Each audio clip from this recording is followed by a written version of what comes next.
Hello, football fans. Welcome to the final episode for this season's Scuffed Football Podcast. As always, this is Noah. I'm Ted.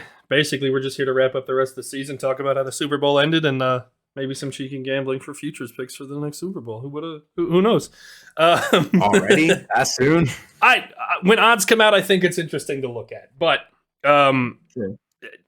anyway, we'll start with the game. Obviously, since we're recording a little late in the week, and social media, the internet, and TVs exist, you probably know that the Chiefs beat the Eagles in the Super Bowl.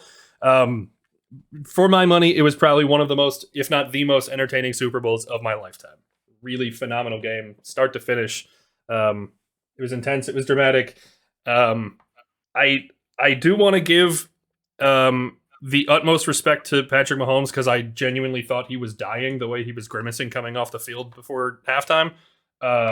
But came out in the second half and really put it together. They had a really phenomenal game.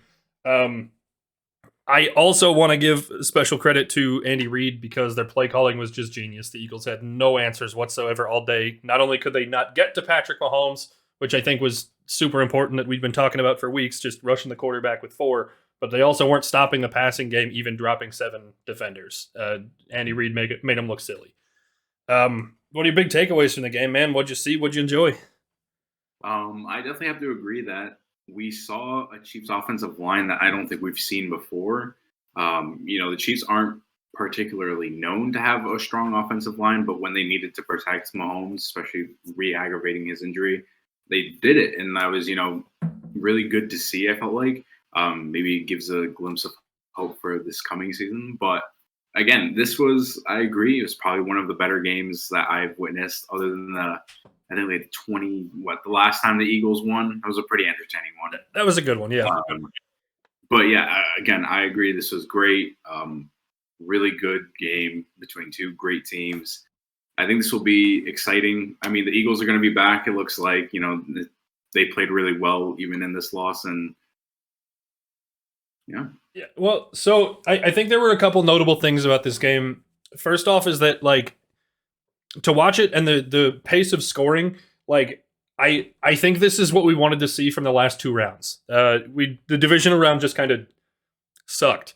The championship round, I think we expected to see 2 games that looked kind of like this, where they were both high scoring, close, really good football games. Obviously, the Eagles and the Niners had some injuries that got in the way of that being as entertaining as it was, but I still think this even really just put to shame the Bengals and the Chiefs game in the last round. Really impressive stuff, a really entertaining football game. But I mostly the things that I have to talk about late in this game are, first off, the field conditions. I didn't know that a field could be put together that badly for a game with such enormous stakes. The commentators even noted that, why would you center the ball so that your kicker has to stand on the paint to kick the ball? Everybody was slipping. I think they said something like 13 Eagles changed their cleats at halftime, which is just incredible that they've been growing this grass for 2 years specifically for this game and still fucked it up. Absolutely nuts. Yeah, I mean, watching the highlights, you see a lot of people slipping even early in the first quarter. Again, I didn't even know that was a thing until I actually saw it, and I was like, oh, I don't think it's supposed to be like that. But yeah, definitely, that was definitely interesting to see. Yeah. The other part that I think is unfortunately a talking point for this game is the officiating. And before anybody calls me a homer, I think the Eagles benefited from more calls than the Chiefs did. All right, so let me get through the whole thing. There are, I think, 4 calls in this game that were really, really questionable to me. In order, there was the Devontae Smith not catch just before halftime. Noah and I had been messaging through the game a little bit about that, and establishing control to the ground. I said at the time that it could realistically go either way, but I didn't see evidence on either side to have it overturned. If you called it a catch, I think it should have stayed a catch. If it wasn't a catch, then it shouldn't have been. I don't know that there was defined loss of control when he hit the ground, and I also am not aware that matters if he's get 2 steps inbounds and then lands out of bounds. And that whole situation was just very confusing. So strange to have had it overturned. The next was Miles Sanders, the ball, they said on the field that it was incomplete because there wasn't enough time to establish a catch. No, the dude caught it, turned his head, took 2 steps, then got hit and fumbled. It was a fumble. The Eagles absolutely got away with one. The next was the Dallas Goedert catch late in the game, where he pinned it to his helmet. First off, fuck you, David Tyree. Other people can do that too. But also, like, that one, I don't know that he had control. It was weird that they had the ability to look at that play and still call it a catch. It absolutely shouldn't have been. Very bizarre.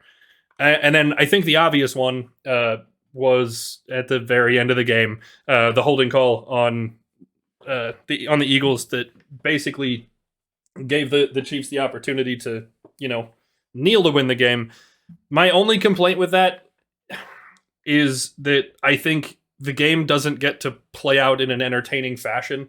Like, it was 58 minutes of the best Super Bowl I've ever watched, and then 2 minutes of we sit here and twiddle our thumbs until the Chiefs hold a trophy.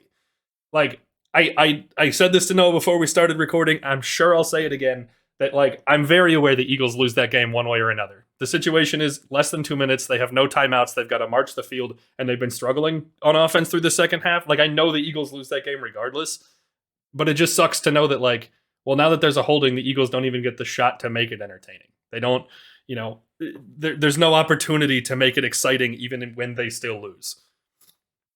Right. And I mean, even so, like, even if they had been struggling again, Jalen Hurts literally put his team on his body and just ran through that game. So, I could have seen him make something maybe. But yeah, agreed. Definitely wasn't the ideal ending I was looking for, but nonetheless, that's what we got. So, moving on from the game, I want to talk about these two teams and their futures. So, one thing that I think is really notable for the Chiefs, because I think there's going to be a lot less going on, is that I don't know how many pieces they're going to be able to keep specifically from their offensive and defensive line. I think they have a lot of contracts that are coming up that, like, their offensive line very much willed them through the second half and put the games on their backs for all intents and purposes. The defensive line has played really well, especially through the playoffs, that I'm not sure that all of those pieces are going to be maintained through the offseason. And because of Patrick Mahomes' contract, I'm not sure what kind of pieces they're going to be able to replace it with that are affordable for the same quality. Don't get me wrong, I think they're still going to be a very good team, but I'll be interested to see who kind of sticks around, who doesn't, and how it changes the look of their in the trench play next season. Right. I mean, at the same time, we might see maybe Mahomes, takes a pay cut or something just to play with Kelsey for an extra few years. I don't know, but I agree. I think it'll be interesting to see just on both sides. But yeah. For the Eagles, I think what's most notable is first that they lost both coordinators within 2 days of the game. I think both their offense and their defense are going to look different next season, even if they get to keep most of the same pieces. But the other part is that if you're playing like basically if you're following the trends of what other teams in the NFL do when they find their franchise quarterback, is this would be the offseason that Jalen Hurts gets paid. And I was actually watching a thing yesterday which basically expressed how complicated it would be to get this deal done.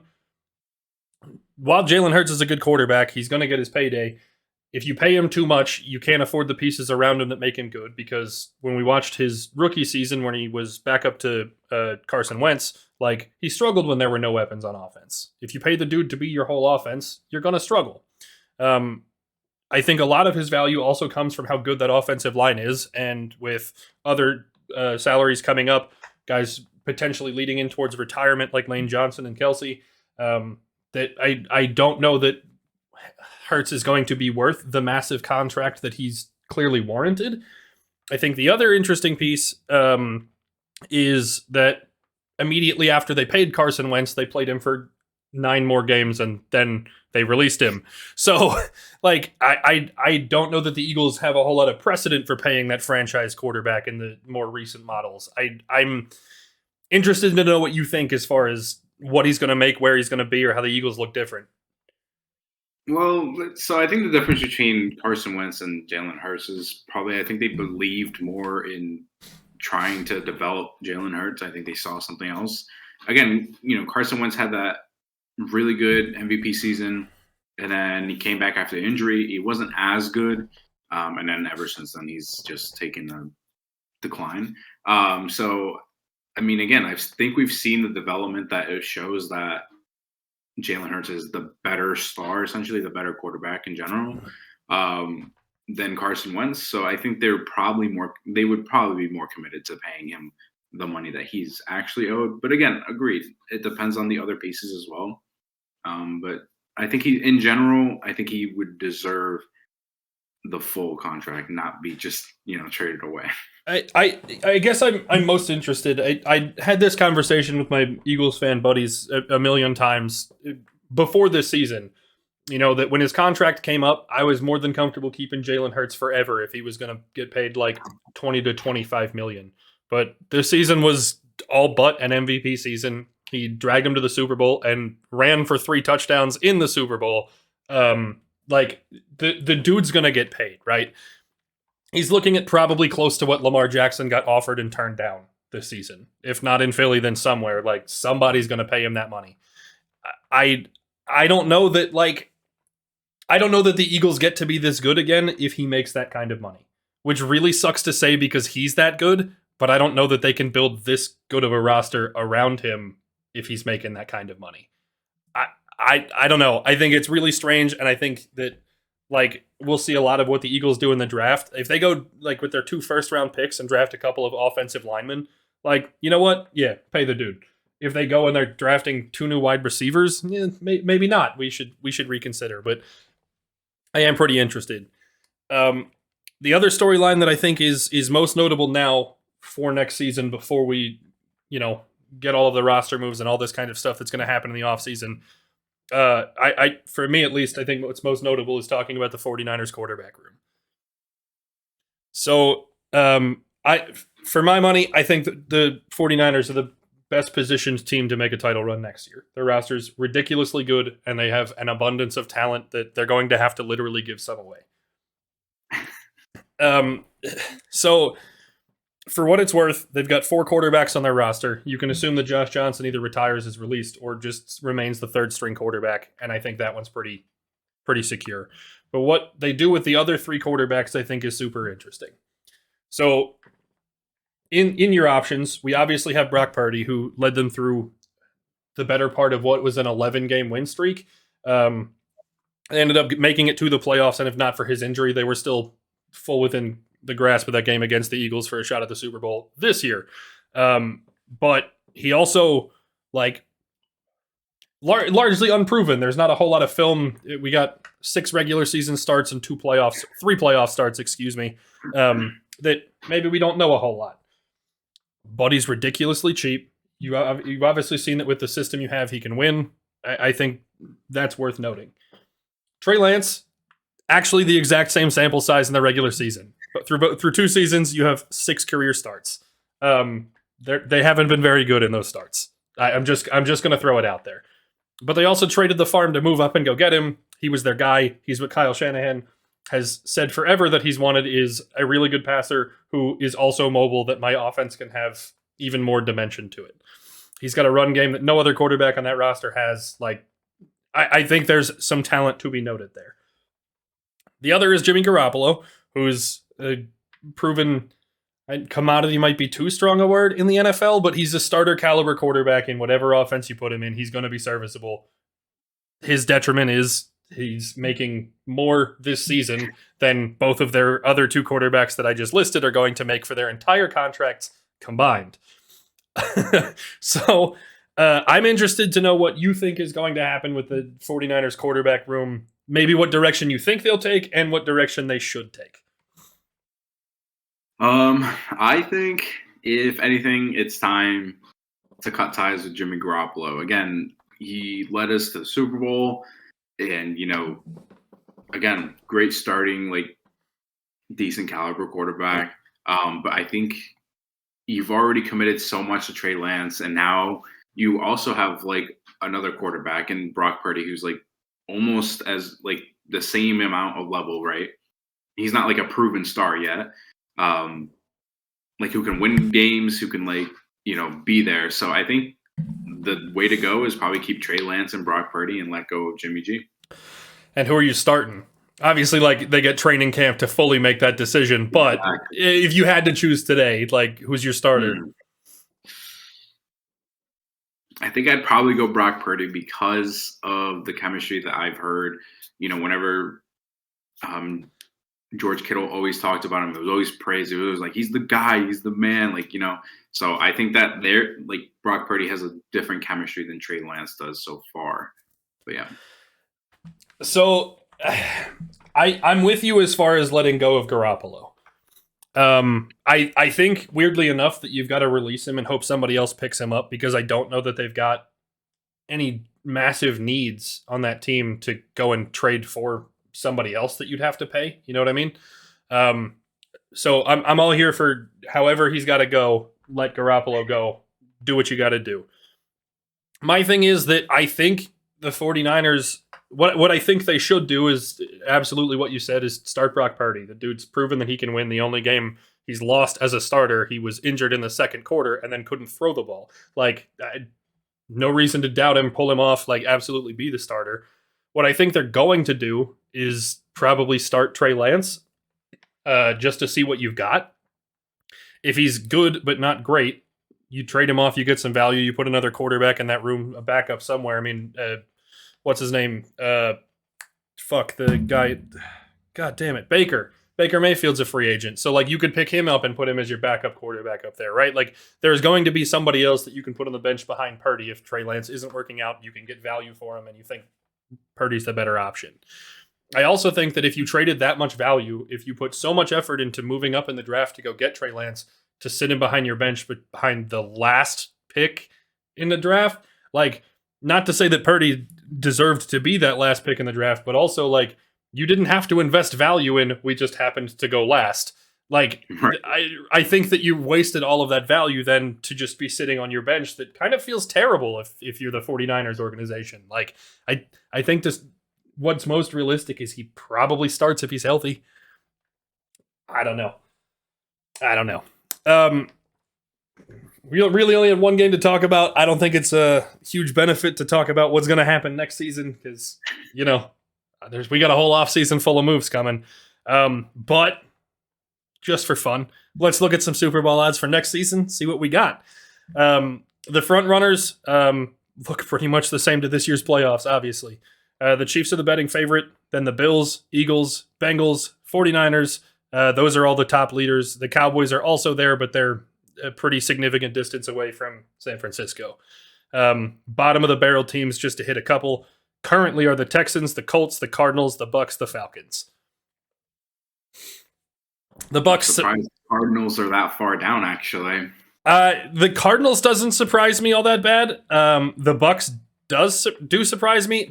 They were injured a lot of this season. I recognize that Brady retires, but it's not that you can't find a different quarterback that can make a team with that kind of talent be good on offense. I think Derek Carr going to Tampa Bay makes Tampa Bay easily a division favorite. That'd be an interesting pairing.